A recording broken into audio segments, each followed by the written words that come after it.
In 1973, the whole idea of climate change was really not even in the air.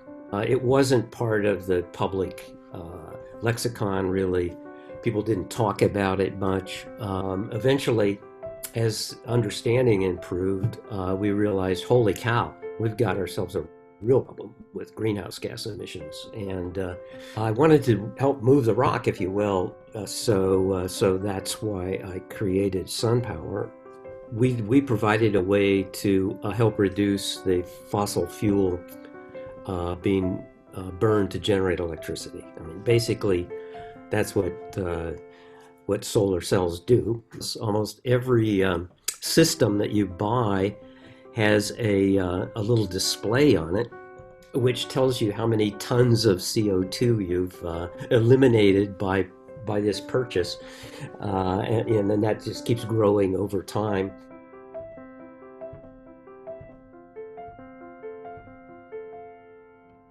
For a lot of years I taught science, and I developed these garden and urban agriculture programs. And my thinking was like, we need to teach kids about the natural cycles and get them to value the natural cycles and give them tools to understand climate change. And they'll grow up and become voters that make better decisions than us. I'd bike more. I'd be using cars and vehicles that use gasoline less. I just didn't understand, why we weren't acting on this, because climate crisis is not a scientific problem. We know how to solve it.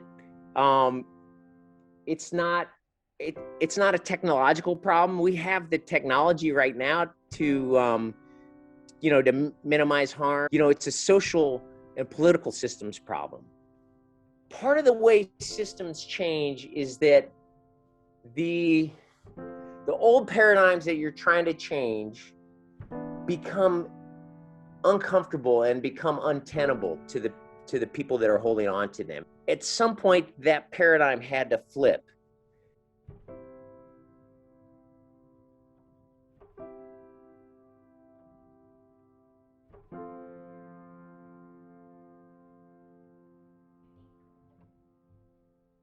You make a difference bringing your own mug or cup to a coffee shop and turning off lights. Bike and walk more, or choose to use public transportation. Plant something. Choose standard shipping instead of express, and unplug phones or computers when you're not using them.